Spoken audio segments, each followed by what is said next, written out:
Troisième partie du cours d'introduction à Spinoza. Je résume rapidement les épisodes précédents, en tout cas le dernier. Spinoza considère que pour accéder à la sagesse, c'est une connaissance exacte de l'univers, du réel, la condition indispensable est de se débarrasser de l'illusion du libre arbitre et également de considérer que la véritable liberté est l'intelligence de la nécessité, c'est-à-dire comprendre que nos actions sont en vérité totalement déterminées. C'est ce qui nous permettra de nous réconcilier avec le réel. Toute la question qui se pose, c'est de savoir comment y parvenir. Comment y parvenir, et c'est le but et l'objet de cette troisième partie que je vais annoncer très rapidement. Et pour bien comprendre ce cheminement et la méthode spinoziste, il faut se reporter sans doute à un traité, qui est le traité de la réforme de l'entendement, où Spinoza explique sa méthode personnelle, qui sera sans doute d'ailleurs un peu différente de l'ordre des raisons qui sera présenté dans l'éthique. Ce traité de la réforme de l'entendement est d'ailleurs inachevé, preuve qu'il y a un petit souci du point de vue de la méthodologie. Mais je voudrais citer les phrases du début qui indiquent bien la démarche de Spinoza. Voilà le texte, vous pouvez le prendre sous vos yeux si vous le souhaitez. L'expérience m'avait appris que toutes les occurrences les plus fréquentes de la vie, toutes les occasions les plus fréquentes de la vie ordinaire, sont vaines et futiles. Je voyais qu'aucune des choses qui étaient pour moi cause ou objet de crainte ne contient rien en soi de bon ni de mauvais, si ce n'est à proportion du mouvement qu'elle excite dans l'âme. Alors c'est ce point qu'on avait vu dans le cours précédent, le fait qu'il n'y a pas de bien ou de mal absolu, mais de bien ou de mal relatifs, ce que Spinoza appelle le bon ou le mauvais pour nous, qui sont relatifs à la manière dont nous percevons. À partir de là, de ce constat, je résolus enfin de chercher s'il existait quelque objet qui fût un véritable bien, un bien véritable, capable de se communiquer. On trouve une démarche ici qui est assez proche de celle de Descartes, un sentiment très classique, peut-être à l'âge de l'adolescence, de dire voilà, j'ai appris plein de choses et je veux arriver à des choses stables, à des choses qui orientent ma vie de manière efficace et de manière stable, cohérente. Et donc c'est ce projet que Spinoza défend ici, un bien véritable, capable de se communiquer, bon, pas simplement pour moi mais aussi pour les autres, et par quoi l'âme, renonçant à tout autre bien, put être affectée uniquement un bien dont la découverte et la possession eussent pour fruit une éternité de joie continue et souveraine. La barre est quand même assez haute. Parvenir à une éternité de joie continue et souveraine. L'objectif est impressionnant. Et on rejoint la béatitude qu'on évoquait dans le cours précédent. Donc c'est ça l'objectif. Et Spinoza, au début de ce traité, va faire l'inventaire de tout ce qui peut apparaître comme des biens. Est-ce que c'est la richesse? Est-ce que c'est l'honneur? Est-ce que c'est le plaisir des sens? Et est-ce que c'est la vie avec les autres, etc. Et il va faire cet inventaire en s'apercevant qu'aucun, finalement, de ces biens ne produit une joie éternelle. Comme il dit, je recite, la découverte et la possession eussent pour fruit une éternité de joie continue et souveraine. Le souverain bien. C'est le bien au-delà duquel il n'y en a aucun. Et donc, très embarrassé par cette quête, il va d'étape en étape sans parvenir à se satisfaire d'aucune des réponses qui sont ordinairement fournies par la vie quotidienne, voire la lecture des philosophes. Il arrive simplement à une conclusion, et qui est le point de départ de sa méthode, la méthode qui lui est propre. Un seul point était clair. Pendant le temps, donc ça je saute à quelques lignes, un seul point était clair. Pendant le temps du moins que mon esprit était occupé de ses pensées, il se détournait des choses périssables et sérieusement pensait à l'institution d'une vie nouvelle. Cela me fut une grande consolation. Le mal, je le voyais, n'était pas d'une nature telle qu'il ne dût céder à aucun remède. Et donc, vous voyez l'argument de Spinoza qui consiste à dire je cherchais bien parce que je suis malheureux, je suis empêtré dans le réel, dans le quotidien, tout est fugace, ma vie m'apparaît comme extrêmement mortelle. Et donc je réfléchis à quelque chose d'autre. Et le fait même de réfléchir à quelque chose d'autre, eh bien, m'apporte une forme de réconfort. C'est la consolation par la philosophie, une vieille thématique, mais qui donne à Spinoza l'idée que si l'on veut réformer son existence, accéder au point, il faut commencer par ce travail de connaissance. C'est un travail théorique qui permettra de fournir une réponse pratique. Voilà l'idée, elle est forte, et elle nous permet d'aborder d'emblée une des grandes thématiques de la pensée spinoziste qu'on retrouve dans la deuxième partie de l'éthique, 40 et suivante, qui est la théorie des trois genres de connaissances, qui jalonne ce chemin vers la béatitude, c'est-à-dire encore une fois cette joie éternelle et continue et souveraine, qui permettent effectivement, étape par étape, de nous y conduire. Il y a donc pour Spinoza trois genres de connaissances, et toute la démarche, toute sa méthode consiste à passer le plus possible de l'une à l'autre. Le premier genre de connaissance, on peut l'appeler, c'est pas exactement le terme de Spinoza, mais l'opinion.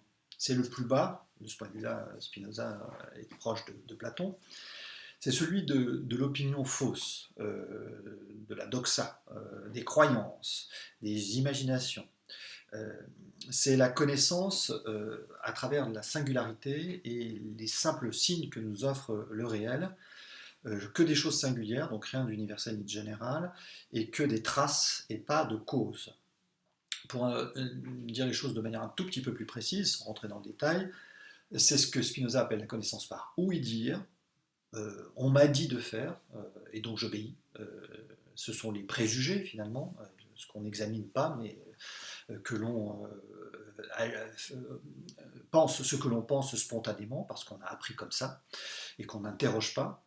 C'est peut-être 80%, 90% de notre connaissance, ou le raisonnement par induction, alors qui vient de nous, mais qui est basé simplement sur des constats. Je constate que la chaleur dilate le fer, je constate que après le jour arrive la nuit, je constate qu'après la pluie il y a le beau temps, je constate que Noël au balcon, pas cotisons, voilà, et donc j'en tire des règles que je prends pour générales alors qu'elles ne sont que absolument pas fondées. Voilà le premier genre de connaissance, c'est celui du malheur, c'est celui du point de départ, c'est celui qui ne nous permet pas d'accéder à la connaissance essentielle des choses. Le deuxième genre de connaissance, on va dire grosso modo la science pour Spinoza, c'est une connaissance, comme il dit, par notions communes et idées adéquates. Alors là, on commence à entrer dans la chaîne de causalité. On va faire des démonstrations scientifiques, mathématiques, on va examiner les causalités entre les phénomènes, on va établir des liens de causalité entre les phénomènes, c'est pas simplement le constat, hein, qu'une chose arrive, ce qu'on appelle, vous voyez, la différence entre une association et une corrélation. Dans une association, vous joignez deux éléments, et dans une corrélation, vous établissez un lien de causalité entre une cause et un effet. Eh bien, on passe ici à la corrélation par rapport au simple constat d'association. Alors, c'est évidemment déjà mieux, déjà plus intéressant, mais, dit Spinoza, ça ne nous apporte pas encore le réconfort, parce que ces petits exercices de démonstration et de méthode expérimentale, on pourrait dire, ne nous font pas connaître les causes premières, ne nous permettent pas d'envisager la totalité de la chaîne de causalité. Donc c'est mieux en un sens, et en un autre sens, si on se noie dans cette science, eh bien on arrivera à oublier finalement la connaissance vraie. Vous voyez, c'est une idée d'ailleurs assez forte, hein, et intéressante. Aujourd'hui, la connaissance scientifique est très fragmentaire, c'est-à-dire chacun est dans son petit domaine de spécialité, s'occupe de son petit jardin personnel, et d'une certaine façon n'oublie que l'intelligibilité totale du réel est peut-être une exigence. Alors, ça donne une très grande rigueur scientifique, donc c'est plutôt bien, mais ça fragmente considérablement le savoir. Hein. Et c'est ça que, d'une certaine façon, Spinoza reproche à ce deuxième genre de connaissance, disons-le, c'est celui de la science. Pour lui, le troisième genre de connaissance, on pourrait dire que c'est la philosophie, consiste à connaître la nature comme Dieu la connaît, c'est-à-dire se placer véritablement du point de vue de Dieu, c'est-à-dire d'un point de vue d'une d'une intelligibilité totale du réel.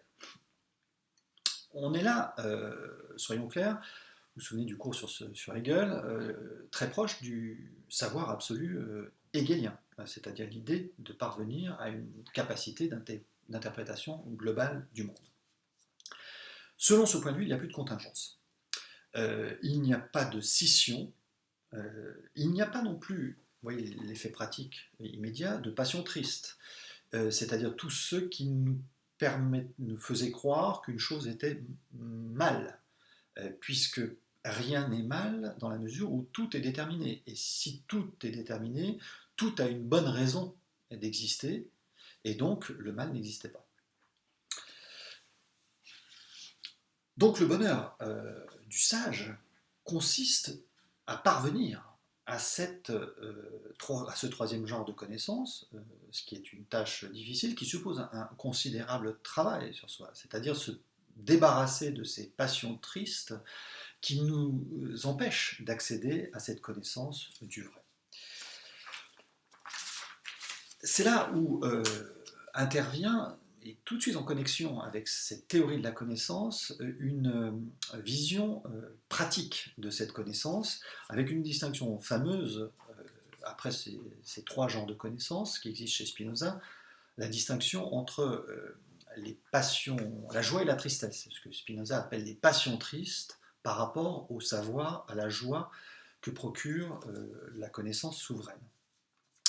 La joie, pour Spinoza, c'est vraiment ce que permet cette connaissance du troisième genre, c'est-à-dire le sentiment de vivre plus intensément, une vie plus intense parce qu'elle n'est pas travaillée par des contradictions intérieures. Là, on est assez proche de la pensée nietzschéenne, vous vous souvenez, cette distinction entre force active, force réactive, une vie plus intense parce que débarrassée de tout ce qui nous empêche de vivre, souvenez-vous, les remords, les regrets, l'espoir, la crainte, toutes ces peurs, tous ces handicaps en fait, de l'existence qui nous empêchent d'habiter pleinement l'instant présent. La tristesse, c'est exactement l'inverse, c'est se laisser dominer par ces passions tristes, par ces passions, c'est-à-dire ces passions qui nous rapprochent finalement de la mort. Et donc, troisième genre de connaissance, qui produit la joie, au sens de ce sentiment de vie intense, et qui produit, troisième élément de cette joie, l'éternité. L'éternité, c'est-à-dire non pas l'immortalité, cette vision chrétienne qui consiste à dire qu'il y aurait après la mort, après la vie, pardon, non pas la mort, mais une autre vie plus intense et immortelle, c'est une éternité qui est conçue, et là on rejoint des thématiques qui sont des thématiques classiques de la philosophie grecque, une éternité qui est vécue dans l'instant. Le sage sent et expérimente dès à présent qu'il est éternel. Non pas immortel, la mort existe, mais la connaissance permet de comprendre que le réel est tout ce qui est possible et que le réel, en effet, est éternel. Et donc, cette connaissance qui nous débarrasse des passions tristes nous permet d'aimer notre destin, d'occuper l'instant, d'habiter l'instant, et donc de se rendre éternel maintenant, pas après, mais dès à présent. C'est pourquoi, effectivement, cette sensation qui relève peut-être d'ailleurs sur le plan expérimental d'une forme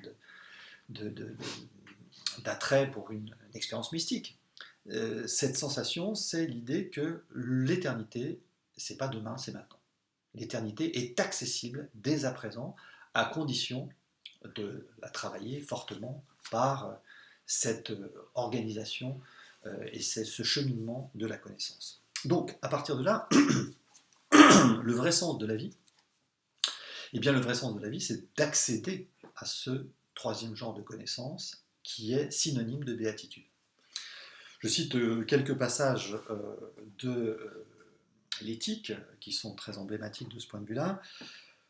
Plus nombreux, éthique 5, 38, plus nombreux sont les objets que l'esprit comprend par le second et le troisième genre de connaissance, moins il est rendu passif par les affects qui sont mauvais et moins il craint la mort. Donc vous voyez, je recite, plus nombreux sont les objets que l'esprit humain comprend par le second, c'est déjà pas mal, et le troisième, ça c'est idéal, genre de connaissance, moins il est rendu passif, hein, c'est le sens du mot passion, on est passif, par les affects, c'est-à-dire les passions tristes, qui sont mauvais, et moins il craint la mort. Donc moins il craint la mort, et moins il craint la mort, moins il meurt. Parce qu'en fait, ce qui nous rend mortels, rappelez-vous, ce n'est pas la mort, c'est davantage la crainte de la mort qui nous empêche de vivre dès à présent. Et d'ailleurs, Spinoza le dit, phrase merveilleuse, le sage meurt moins que le fou. Le sage meurt moins que le fou, il le dit ailleurs d'ailleurs, l'enfant meurt parce qu'il n'a pas eu l'occasion d'être sage. L'idée de l'enfant sage est une contradiction, si je puis dire. Il n'a pas eu l'occasion d'être sage, c'est-à-dire de sculpter sa propre statue, comme disait Plotin, de sculpter son existence de telle manière d'accéder à ce genre de connaissances. Donc, d'une certaine façon, l'enfant qui meurt beaucoup, le sage qui meurt très peu. Parce qu'il, précisément, il connaît, il sait. Il a été capable de vivre des instants d'éternité durant toute son existence, de transformer son existence en instance d'éternité. Autre citation, Éthique 5, 38, d'ailleurs c'est la suite, c'est le Scoli, pardon, la mort est d'autant moins nuisible que la connaissance claire et distincte en l'esprit est plus vaste. La mort est d'autant moins nuisible que la connaissance claire et distincte en l'esprit est plus vaste, et que par suite, cet esprit a plus d'amour pour Dieu. En outre, puisque de la connaissance du troisième genre provient la plus haute satisfaction qui puisse être donnée, l'esprit humain a le pouvoir de faire qu'il soit de sa nature que, proportionnellement à cette part de lui-même qui subsiste, la part que nous avons montré qu'elle périt avec le corps soit insignifiante. Donc, dès lors que l'on comprend que la part qui meurt est insignifiante, eh bien, il reste la part essentielle qui, elle, est éternelle. Vous voyez, la promesse est quand même extraordinairement fabuleuse. Voilà, rapidement esquissé le cheminement de Spinoza dans ses grandes parties, et vous pouvez à partir de là, effectivement, faire le travail de lecture par vous-même. Je voudrais, pour conclure, dire deux petites choses. D'abord, vous recommander quelques livres pour poursuivre cette lecture, de la part d'un vrai spinoziste, pas simplement un commentateur de Spinoza, mais un spinoziste, qui rend donc la pensée Spinoza vivante. C'est ce livre de Robert Misrahi qui s'appelle Spinoza, vous ne le voyez pas ici, mais un itinéraire du bonheur par la joie. Donc, voilà, vous avez là une très bonne introduction à Spinoza. Également, de la part d'un spinoziste un peu repenti, si je puis dire, dans le dictionnaire d'éthique et de philosophie morale, un excellent article d'André Comte-Sponville sur Spinoza, sur la philosophie morale de Spinoza, et qui est un article vraiment le plus clair résumant cette pensée, et en indiquant aussi quelques difficultés. Enfin, je voudrais recommander également ce livre de Luc Ferry, qui est une excellente introduction à Spinoza, notamment dans la continuité avec Leibniz, sur la question de la théodicée, de la part de quelqu'un qui n'est pas spinoziste. Donc c'est aussi intéressant, et souvent parfois plus, de lire la retranscription de la pensée de Spinoza avec une version critique. Et je voudrais d'ailleurs, dans la continuité de cet ouvrage, vous donner quelques éléments critiques de cette pensée très rapidement, parce qu'il y a des philosophes qui sont brillantissimes et qui sont très spinozistes, donc il y a là, si je puis dire, un petit élément personnel que je voudrais indiquer. Et une critique principale, en fait, qui fait que personnellement je ne me sens pas spinoziste, c'est que pour moi cette sagesse spinoziste n'est pas habitable. D'une certaine façon, avec Spinoza, le sage, on retrouvera cet argument avec Épicure, est tellement sage qu'il cesse en quelque sorte d'être humain, et ce qui motive la quête de la sagesse est en quelque sorte nié par la sagesse elle-même, à laquelle cette philosophie prétend aboutir. Et donc il y a une sorte de dualisme, de contradiction dans cette philosophie, qui d'une certaine manière, dès lors qu'on y entre, nous empêche d'y parvenir, et si l'on veut y parvenir, elle nous empêche en quelque sorte d'y entrer. Alors pour être un tout petit peu plus clair, on pourrait dire la chose suivante, c'est que Première difficulté de la pensée de Spinoza, elle est théorique, c'est-à-dire qu'elle se base intégralement sur la capacité de l'homme d'accéder au point de vue de Dieu. Donc c'est exactement ce qu'on appelle un dogmatisme, qu'on retrouve d'ailleurs chez Hegel. Euh, si l'homme a cette capacité d'accéder au point de vue de Dieu, pourquoi est-il dans la finitude? Et d'une certaine façon, s'il accède au point de vue de Dieu, il cesse en quelque sorte d'être un homme sur le plan théorique. Deuxième reproche, cet effort pour dépasser l'illusion du libre arbitre peut paraître aussi contradictoire parce que c'est bien la liberté et peut-être l'illusion de la liberté qui nous permet d'avoir l'illusion que l'on peut dépasser le libre arbitre librement. Et donc il y a comme une espèce d'impossibilité dans cette démarche de Spinoza qui nous dit choisissez librement de renoncer à la liberté. C'est un argument classique, peut-être bête, peut-être naïf, mais à mon sens insurmontable. Enfin, dernier argument qui concerne la structure même du salut, j'avais expliqué le fait que dans notre vie, bien souvent, c'est l'impossibilité d'occuper le temps, le présent, qui nous rend malheureux parce qu'il est constamment parasité par le passé, qu'il regrette ou qu'il considère comme un poids, un boulet, par l'avenir qu'il craint ou qu'il considère au contraire comme une forme d'horizon à atteindre. L'espoir ou la crainte, le remords ou la nostalgie, et dans le présent uniquement l'ennui et la souffrance. Alors c'est une vision possible, mais on peut aussi regarder les choses de manière très différente. On peut habiter le présent de manière satisfaisante quand on a, j'allais dire, deux choses très simples, des gens qu'on aime et un travail qu'on aime. Aimer et travailler, disait Freud d'ailleurs, c'est une bonne manière d'occuper le présent, et pour y parvenir, effectivement, ça demande beaucoup d'efforts. Mais on voit bien que pour aimer et pour travailler, il faut en quelque sorte du passé, et il faut aussi de l'avenir. Donc vouloir occuper le présent et considérer qu'il n'y a d'éternité que dans le présent, c'est peut-être aussi une illusion, parce que, j'allais dire, une forme de régression, je vais le dire de manière un peu méchante, mais vous n'êtes pas obligé d'accepter cette formule, d'une certaine façon, le projet spinoziste serait de nous rendre aussi éternels qu'une huître, c'est-à-dire une huître habite le présent, n'a ni passé, ni souvenir, ni projet. Il vaut mieux d'ailleurs, parce que nous sommes actuellement début décembre, et en effet, bientôt, les huîtres n'auront pas d'avenir. Fin de ce cours sur Spinoza.